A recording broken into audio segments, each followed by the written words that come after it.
ஓம் சாயி ஸ்ரீ சாயி ஜெய ஜெய சாயி. ஓம் சாயி ஸ்ரீ சாயி ஜெய ஜெய சாயி. ஓம் சாயி ஸ்ரீ சாயி ஜெய ஜெய சாயி. ஓம் சாயி ஸ்ரீ சாயி ஜெய ஜெய சாயி. ஓம் சாயி ஸ்ரீ சாயி ஜெய ஜெய சாயி. ஓம் சாயி ஸ்ரீ சாயி ஜெய ஜெய சாயி. ஓம் சாயி ஸ்ரீ சாயி ஜெய ஜெய சாயி. ஓம் சாயி ஸ்ரீ சாயி ஜெய ஜெய சாயி.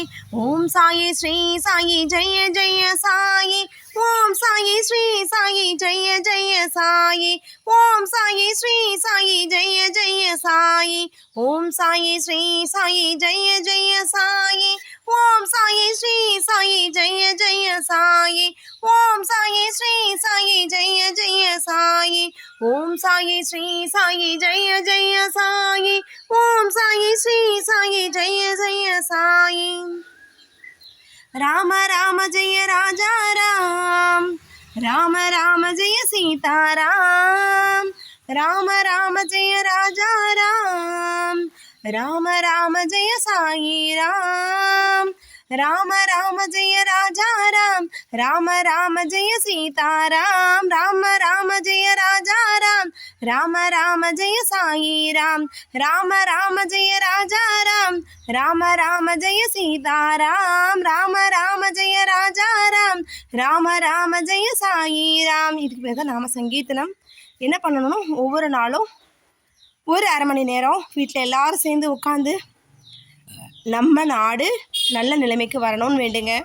தயவு செய்து இது ஒரு சின்ன விண்ணப்பம்தான். ஏன் அப்படின்னா முன்னாடியெல்லாம் பார்க்கும்போது விடியும் பொழுது நல்லாவே போகுது, நாட்கள் நல்லா போகுதுன்னு நினைப்பேன். ஆனால் இப்போது அந்த சேனல் திறந்தா பரபரப்பான செய்திகள்.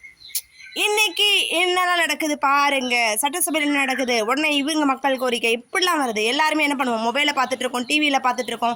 எல்லாரும் பைத்தியமாக இருக்கீங்க மக்களே, எல்லாரும் உஷாராகவே இல்லையே. இன்றைக்கி நல்லா கேளுங்க, ஒரு நாடு நல்லா இருந்தது, சுதந்திர நாடு நம்ம சொல்கிறோம்ல.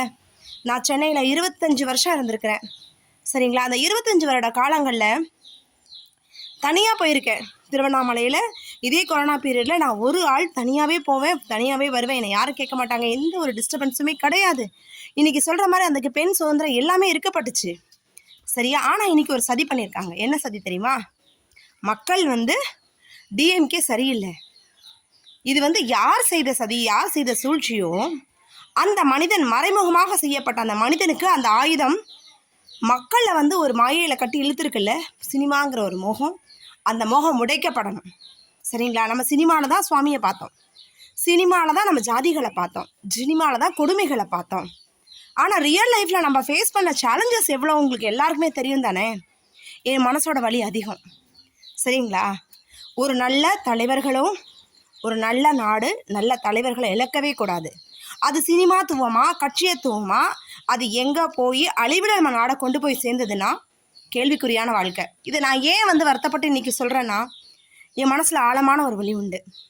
நம்ம சிஎம் ஜெயலலிதா அம்மா இறந்தப்போ சரியா படுகொலை செய்யப்பட்டாங்க. இது வரைக்கும் யாராவது விசாரணை பண்ணி அம்மாவுடைய கொலைக்கு உரிய தீர்வை கண்டுபிடிச்சாங்களா சொல்லுங்க. அவங்க அன்னைக்கு வந்திருந்தா அந்த கொரோனா ஊசி வந்திருக்காதுல்ல. கொரோனாங்கிற உள்ளே வந்திருக்கலான்னா அன்றைக்கி எத்தனை பேர் வியாதிகளை மடைஞ்சிட்டு இருக்கிறாங்களே, இந்த மரணம் தடுக்கப்பட்டிருக்கும்ல. அப்போ அந்த சிஎம்முடைய மறைவினுடைய பின்னாடி இருந்த அந்த கட்சிகள் யார் கேள்வி வரணும்ல. யாருக்காவது வந்திருக்கா உங்களுக்கு? எனக்கு ஆதங்கம், என் மக்களும் என்னோட நாடும் பாதுகாக்கப்படணும். அது அரசியல் தந்திரம் மற்றும் சூழ்ச்சிகளால் யாரோ ஒரு பின்னணியில் இருந்து தவறுகள் நடக்கக்கூடாதுன்னு நான் நினைக்கிறேன் சரிங்களா. சரியாக நடக்கணும் மக்களுக்கு. நமக்கு அதாவது திறந்த வெளிக்கொண்டு நம்ம பார்க்கறதில்ல, எது நன்மை எது தீமைன்னு நம்ம தெரியறதில்ல. ஆனால் இது நன்மையாக தான் இருக்கணும். பைத்தியக்காரத்தனமாக ஜனவசியம்னு சொல்லுவாங்க. மொத்த மக்கள் என்ன பண்ணுறோம், ஏதோ ஒரு மோகத்தில் மூழ்கி போய் மக்கள் என்ன பண்ணுறோம், இருளில் நம்ம வாழ்ந்துட்டு இருக்கிறோம். இந்த விஷயம் நமக்கு நன்மைகளை கொடுக்கணும். நன்மைகளுக்காக போராடக்கூடிய மக்கள் சக்தியாக நம்ம இருக்கணும். சத்தியம் மட்டும் ஜெயிக்கணும். சத்தியமே நம்மளை ஆட்சி செய்யணும். சத்தியமே நம்மளை வாழ வைக்கணும். இதில் மட்டும் கவனமாக இருங்க.